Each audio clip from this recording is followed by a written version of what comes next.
فرمایا ہے جو سورت واقعہ پڑھے اسے فاقہ نہیں آتا. کہنے لگے چاند تو اپنی جگہ چھوڑ سکتا ہے, سورج گر سکتا ہے, تارے ٹوٹ سکتے ہیں, پر مدینے والے رسول کی بات غلط نہیں ہو سکتی. حضور نے فرمایا فاقہ نہیں آئے گا تو انشاءاللہ کبھی بھی نہیں آئے گا. کرنے کا کام یہ ہے کہ ہم اپنے معاملات, اپنی عبادات, اپنی دعائیں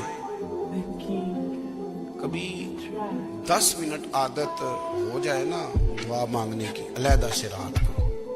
حضور نے فرمایا جو فرض نماز کے بعد دعا مانگے اللہ اس کی قبول کر لیتا ہے. نبی پاک صلی اللہ تعالی علیہ وسلم نے فرمایا اللہ مسافر کی دعا قبول فرماتا ہے. حضور نے فرمایا اللہ مظلوم کی دعا قبول فرماتا ہے. حضور نے فرمایا بیمار سے دعا کراؤ اللہ اس کی دعا قبول فرماتا ہے. میرے نبی پاک نے فرمایا ماں باپ جب بھی اولاد کے لیے ہاتھ اٹھائیں, ویسے تے بلے شاہ تو آسمانی اڈدیاں ہی پھڑ دیں, جیڑا گھر بیٹھا انہوں پڑھیا ہی نہیں.